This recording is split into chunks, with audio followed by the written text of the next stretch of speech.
चला, जिल्हा परिषद प्राथमिक शाळा महापुरी मराठी आपल्या समोर सादर करत आहे सामान्य प्रश्न सराव। या ठिकाणी आज आपण विज्ञानावर आधारित प्रश्न कशासाठी आहे, रबर निर्मितीसाठी आहे। तर वल्कनायझेशन प्रश्न मध्ये नंबर 1 पर्याय आहे carbon, number 2 sulphur, number 3 nitrogen, number 4 लोखंड। तर सल्फर सोबत काय केले जाते, त्यानंतर पुढचा प्रश्न आहे पहा, आहे पाण्याचे रासायनिक सूत्र काय? पर्याय क्रमांक 1 CO2, number 2 NaCl, number 3 H2O आणि नंबर 4 आहे O2। तर पाण्याचे रेणूसूत्र काय आहे? H2O। लक्षात ठेवा, पाण्याचं रेणूसूत्र काय आहे? H2O। H म्हणजे 2 हायड्रोजनचे ऍटम असतात आणि एक ऑक्सिजनचा ऍटम असतो। पाण्याच्या युनियन कार्बोनेट ऑइल कोणत्या दुर्घटनेशी संबंधित आहे? म्हणजे वायू गळती झाली पाहिजे, अशा प्रकारची वायू गळती झाली भयंकर, तर कोणत्या दुर्घटनेचे शहर विचारले? इंदोर, अलाहाबाद, भोपाळ, पुणे। तर या ठिकाणी पर्याय क्रमांक सी आहे भोपाळ। या ठिकाणी वायू दुर्घटना झाली होती, अनेक लोक त्या ठिकाणी।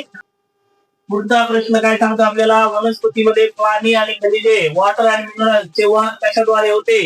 पहा, अशा प्रकारची वनस्पती असते, त्या वनस्पतीमध्ये या ठिकाणी शेवटच्या टोकापर्यंत पाणी आणि मिनरल काही घटक घेऊन झाले जातात आणि वनस्पती स्वतःचे अन्न स्वतः तयार करते, बरोबर, हे घटकाद्वारे। तर हे कोणता, म्हणजे काय विचारले तिथं, वहन कशाद्वारे होते? हे झायलम आणि फ्लोएम, हे दोन घटक आहेत। तर पर्याय क्रमांक फ्लोएम, झायलम, कॉर्टेक्स, एपिडर्मिस। तर हे बघा, झायलम हा जो घटक आहे तो काय करतो, वॉटर आणि मिनरल तो पोहोचवतो, आणि फ्लोएम काय करतो बघा, फ्लोएम वॉटर आणि फूड जे अन्न आहे तो काय करतो, वरील। पुढचा प्रश्न आहे, त्या सूर्याचा देश असे म्हणतात? पर्याय क्रमांक बी जपान आहे। पर्याय क्रमांक बी काय आहे? कोणता रोग होतो? नंबर 1 गलगंड, नंबर 2 कुष्ठरोग, नंबर 3 मधुमेह, नंबर 4 पोलिओ। पहा, तो आयोडीन जर आपण खाल्लं नाही तर कोणता रोग होतो आपल्याला? तर बघा, हे गळ्याला आहे अशा प्रकारचं होते। तर काय नाव आहे त्याचं? गलगंड रोग आहे, बरोबर। तुम्ही बघितलं तर जुन्या काळी कधी माणसं होते, आता सध्या नाही, आयोडीनच्या कमतरतेमुळे असा काय प्रकार होत नाही, कारण आपण मिठामधून आयोडीन हा घटक भेटत असतो। पुढचा आहे पहा, सर्वात मोठा ग्रह कोणता आहे? ही आपली सूर्यमाळ, या सूर्यमालेमध्ये कोणता मोठा ग्रह दिसतोय सगळ्यात मोठा तुम्हाला? तर पहा, हे सन आहे, मर्क्युरी, व्हेनस, अर्थ म्हणजे आपली पृथ्वी, Mars, Jupiter, Saturn, Uranus, Neptune.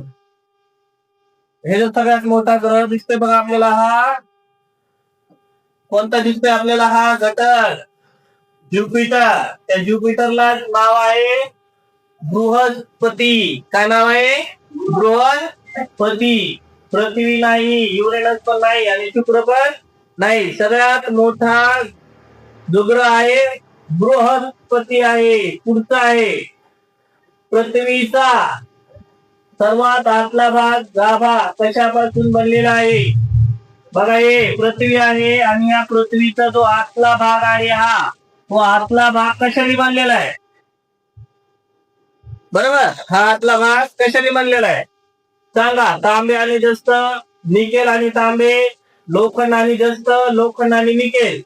तर पर्याय क्रमांक 4 आहे लोखंड आणि निकेल।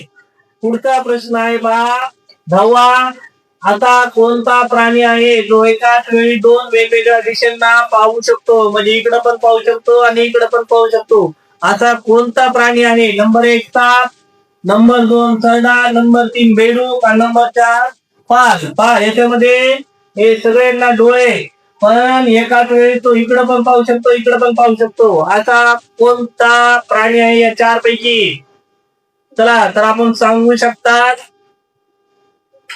बघूया आपण, चला। तर याच्यामध्ये पर्याय क्रमांक बी आहे सरडा। सरडा काय करतो? इकडे पण पाहू शकतो आणि इकडे पण पाहू शकतो, एकाच वेळी दोन्ही दिशांना तो काय करू शकतो? पाहू शकतो। वेगवेगळ्या दिशांना म्हटलंय ते, पुढचं काय, इन्सुलिन हे हार्मोन कोणत्या अवयव दिसते? बघा हे पॅन्क्रिया, ठीक नाही, हे मसल. इन्सुलिन काय करतंय आपलं अशा प्रकारचं श्रवण करतंय, असे हे इन्सुलिन आहे. हे इन्सुलिन काय करतं आपल्या सेल मध्ये असते, आपल्या ब्लड सेल मध्ये. तर यकृत, मूत्रपिंड, स्वादुपिंड, थायरॉइड. थायरॉइड पॅन्क्रिया म्हणजे कोण आहे? स्वादुपिंड. कोणतं पिंड? स्वादुपिंड. याच्यामध्ये इन्सुलिन आहे, आपल्याला काय होतंय? स्त्रवत आहे. पुढचा प्रश्न आहे, रॉकेट हे कोणत्या तत्वावर कार्य करते? न्यूटनचा पहिला नियम, ऊर्जा अक्षयतेचा नियम, न्यूटनचा तिसरा नियम आणि आर्किमिडीजचा सिद्धांत. बघा हे रॉकेट जे न्यूटनचे 3 जे नियम आहे, त्या 3 नियमांपैकी कुठल्या नियमावर हा तत्वावर हे रॉकेट लॉन्च होते? बघा हे काय करते, आपल्या पृथ्वीच्या गुरुत्वीय बलाच्या विरुद्ध दिशेने कार्य करते. बरोबर. पृथ्वीचं कुठं आहे? इकडे खेचती पृथ्वी कुठेही. बरोबर. पृथ्वीचे गुरुत्वीय बल कुठं काम करते? पृथ्वीच्या सेंटर कडे. आणि हे जे रॉकेट आहे, रॉकेट काय करते? पृथ्वीच्या विरुद्ध दिशेने काम करते. बरोबर. कुठच्या दिशेनं? विरुद्ध दिशेनं काम करते. तर असा कुठला नियम आहे? तर न्यूटनचा हा तिसरा नियम आहे. न्यूटनचा गतीविषयक 3 नियम आहे, त्या 3 नियमाच्या त्यातला तिसरा नियम आहे तो. पुढचा तर पुढचा प्रश्न आहे 13वा आपला, डोळ्यांना स्पष्ट दिसण्यासाठी लागणारे किमान अंतर म्हणजे कमीत कमी अंतर किती असते? नंबर 1 10 सेंटीमीटर, नंबर 2 25, नंबर 3 50 आणि नंबर 1 मीटर. आता हे 1 मीटर काय सवाल होते? नाही, या 3 पर्यायापैकी किती असते? तर 25 सेंटीमीटर हे आपल्याला कमीत कमी अंतर जर आपल्या अंतरावर असेल तर 25 सेंटीमीटर हे अंतर आहे. पुढचा प्रश्न आहे 14वा. पुढचा प्रश्न पहा 14वा काय आहे? खालीलपैकी कोणता ग्रह नाही? प्रश्न काय विचारलाय? कोणता ग्रह नाही? तर तो सूर्याभोवती प्रदक्षिणा घालतो. सूर्याभोवती प्रदक्षिणा घालतो. नंबर 1 बुध, नंबर 2 शुक्र, नंबर 3 मंगळ आणि चंद्र. कोणता आहे आता? की तो ग्रह नाही? चंद्र. ग्रह नाही म्हटले बरं का तिथं. काय म्हटलेलं आहे? कोणता ग्रह नाही. तो कोणता ग्रह नाही? बघा हे बुध ग्रह आहे, शुक्र आहे, मंगळ आहे. फक्त चंद्र हा ग्रह नाही. हा पृथ्वीचा उपग्रह आहे. बरोबर. पण तो पण काय करतो? ह्याच्यासोबत, ह्या पृथ्वीसोबत ह्याच्या सूर्याच्या काय करतो? अशा प्रदक्षिणा घालतो. म्हणून पर्याय क्रमांक डी आहे चंद्र.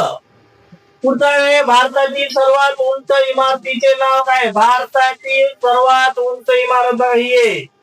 भारतातील सर्वात उंच इमारत त्याचं नाव काय? Number 1 Ahuja tower, number 2 world one, number 3 imperial आणि नंबर 4 ओटिलिया. काय असू शकतंय? तुम्हाला काय वाटतंय? बघा हे नंबर बी पर्याय आहे वर्ल्ड वन. आणि हे कुठं आहे? मुंबई शहरामध्ये आहे. पहा कुठं आहे? मुंबई शहरामध्ये बहुमजली अशी प्रकारची उंच सर्वात काय आहे? इमारत आहे, ती मुंबईला आहे. पुढचा प्रश्न बघा, हाडांच्या वाढीसाठी कोणते जीवनसत्व आवश्यक आहे? जर आपल्याला हाडं वाढवायचे असेल, हाडं चांगलं मजबूत करायचे असेल तर कोणतं जीवनसत्व लागते? बघा हे हाडे हे अशा प्रकारचे आपल्या याच्यामध्ये काय होत असते? वाढ होत असते या हाडांची. तर वाढ होत असताना कोणतं जीवनसत्व लागते? ब जीवनसत्व, अ जीवनसत्व, ड जीवनसत्व, क जीवनसत्व. तर आपल्याला लक्षात ठेवा ड जीवनसत्व लागतंय आणि ते फ्री ऑफ कॉस्ट आपल्याला कुठून मिळते? कोवळ्या उन्हातून मिळते. कुठून मिळते? कोवळ्या उन्हातून. पुढचा प्रश्न आहे बा, विषाणूंचा, कशाचा? विषाणूंचा अभ्यास कोणत्या शास्त्रीय नावाने ओळखला जातो? म्हणजे आपण व्हायरस म्हणतो त्याला. त्या व्हायरसचा अभ्यास करण्यासाठी कोणतं शास्त्र आहे? व्हायरसचा अभ्यास करण्यासाठी कोणतं शास्त्र आहे? बघा हे असले व्हायरस, आपण कोरोना व्हायरसच्या भीतीतून आत्ताच सावरलेलो आहोत. बरोबर. ते असले व्हायरसचं जे अभ्यास करते त्याचं शास्त्र कोणते? बघा इथं एक व्हायरसचं स्ट्रक्चर दाखवले बघा इथं. आणि हे आपण त्याची स्टडी केली जाते, अभ्यास केला जातो. ते कोणतं शास्त्र आहे? Number 1 bacteriology, number 2 virology, number 3 metrology किंवा यापैकी काही नाही. हे असल्या व्हायरसचा जो अभ्यास करते त्या शास्त्राचं नाव काय आहे रे? त्या शास्त्राचं नाव आहे व्हायरोलॉजी. कारण ते व्हायरस लक्षात ठेवा, व्हायरस वरनं व्हायरोलॉजी. पुढचा प्रश्न बघा, पाण्याची खोली मोजण्यासाठी कोणते तंत्रज्ञान वापरतात? बघा हे जहाज आहे, हे पाण्याचं तंत्रज्ञान. ही अशी खोली मोजण्यासाठी पाण्याची, हे 50 मीटर 20 मीटर 30 मीटर किती खोली आहे अशी, तर कोणतं वापरल्या जातं तंत्रज्ञान? नंबर 1 अल्ट्रासॉनिक तंत्रज्ञान, नंबर 2 सोनार तंत्रज्ञान, नंबर 3 सुपरसॉनिक तंत्रज्ञान, नंबर 4 सोलार तंत्रज्ञान. तर समुद्राची किंवा पाण्याची खोली मोजायची असेल तर कोणतं वापरलं जातं बा? सोनार तंत्रज्ञान. कुठलं वापरलं जातं? सोनार तंत्रज्ञान. त्यांनी काय केलं जातं? व्हॉइस सोडला जातो आणि व्हॉइस कुठपर्यंत जातो त्याची खोली मोजली जाते. ते तंत्रज्ञान आहे सोनार तंत्रज्ञान. पुढचा प्रश्न आहे बा, कोणते तेल हृदय विकार? सध्या बघा अटॅकने लोक खूप चाललेले आहेत, बरोबर आहे. अटॅकचं प्रमाण जास्त झालंय, हृदय विकाराचे जास्त प्रकार चाललेला आहे. तर त्यासाठी कोणतं तेल खाल्लं पाहिजे? नंबर 1 शेंगदाणे, नंबर 2 करडई, नंबर 3 बदाम, नंबर 4 तीळ. तर कोणतं हृदय विकारासाठी चांगलं आहे, म्हणजे त्यांनी धोका कमी असतो, बरोबर. फॅट जमा होत नाही त्या तेलाने. बघा या शेंगदाणे तेलाने खूप फॅट जमा होते, बदामाच्या तेलाचे सुद्धा. तर एक करडईचं तेल आपलं कसं असतंय? चांगलं असते बा. कशाचं? करडईचं तेल चांगलं असतं हृदय विकारासाठी. पुढचा प्रश्न आहे शेवटचा बा आपला, पृथ्वीच्या वातावरणाचा असा कोणता थर आपल्याला सूर्याच्या हानिकारक किरणापासून वाचवते? कुणापासून? हानिकारक. बघा हे सूर्याचे अतिनील किरण आपल्या पृथ्वीकडे येत असतात आणि आपल्या पृथ्वीच्या भोवती अशा प्रकारचा एक थर आहे. हा थर काय करतोय? त्या पृथ्वीला अतिनील किरण, जास्त घातक असणारे किरण ते आपल्या पृथ्वीवरच्या लोकांपर्यंत पोहोचू देत नाही. असा कोणता थर आहे? नंबर 1 बाह्य आवरण, नंबर 2 तलावरण, नंबर 3 ओझोन थर, नंबर 4 जलावरण. तर पर्याय क्रमांक कुठला आहे रे? सांगितलेलं आहे ओझोनचा थर आहे. तो काय करतो? आपल्या पृथ्वीला जे सूर्यापासून मिळणारे जे हानिकारक जे किरण आहे त्या हानिकारक किरणापासून वाचवतो आपल्याला. तर अशा जपान आहे. पुढचा प्रश्न आहे, मानवी शरीराचा सर्वात मोठा अंग कोणता असतो? त्वचा, मेंदू, यकृत आणि हृदय. आता हा तुमच्यासाठी प्रश्न आहे पहा, उद्या आणण्यासाठीचा. काय आहे? मानवी शरीराचा सर्वात मोठा अंग कोणता आहे? त्वचा, मेंदू, यकृत, हृदय. हा तुमच्यासाठी प्रश्न आहे. कुणासाठी आहे? तुमच्या सर्वांसाठी हा प्रश्न आहे. तुम्ही उद्या आणायचे त्याचं उत्तर. प्रकारचे नवीन नवीन जे आपल्याला मराठी सामान्यांचे प्रश्न आहेत पाहण्यासाठी चॅनलला आपल्या लाईक करा, शेअर करा, सबस्क्राईब करा. धन्यवाद. पुन्हा भेटू पुढच्या सत्रामध्ये अशाच वेगवेगळ्या नवीन सामान्यांच्या प्रश्न सरावामध्ये. धन्यवाद.